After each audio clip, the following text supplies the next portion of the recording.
Hello everyone. So we are discussing previous year questions of the chapter Organisms and Populations and the topic Populations. In today's session we are going to discuss a short answer type question of 2 marks which was asked in the CBSE board 2019. So the question is, A part, how will you measure population density of fish in a lake, and B part, in a pond there are 100 frogs, 20 more were born in a year, calculate the birth rate of this population. तो बेटा इस question के ए part में हमें बताना है कि हम एक लेक में फिश की पॉपुलेशन डेंसिटी कैसे मेजर करेंगे, और बी पार्ट में हमें बताना है फ्रॉग्स का बर्थ रेट। अगर इनिशियली 100 फ्रॉग्स प्रेजेंट थे एक पॉन्ड में और 20 फ्रॉग्स नए बॉर्न हो गए एक साल में।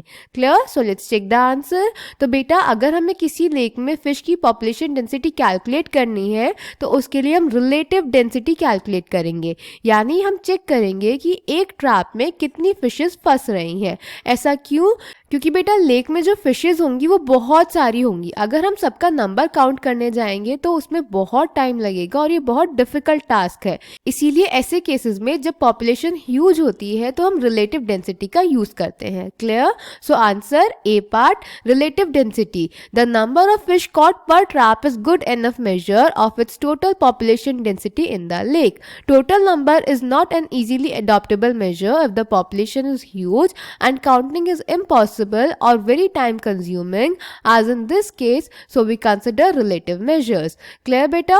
Then बेटा B part में हमें एक pond में frogs का birth rate calculate करना था। अगर उनकी initial population थी 100 frogs और एक साल में 20 more frogs new born हो गए। Clear? तो बेटा birth rate होता है number of individuals added upon initial population। तो कितने नए फ्रॉग्स ऐड हुए? 20। तो 20 डिवाइडेड बाय इनिशियली कितने थे? 100। तो 20 divided by 100 which is equals to 0.2 frogs पर year. So I hope this question is clear to you. Thank you.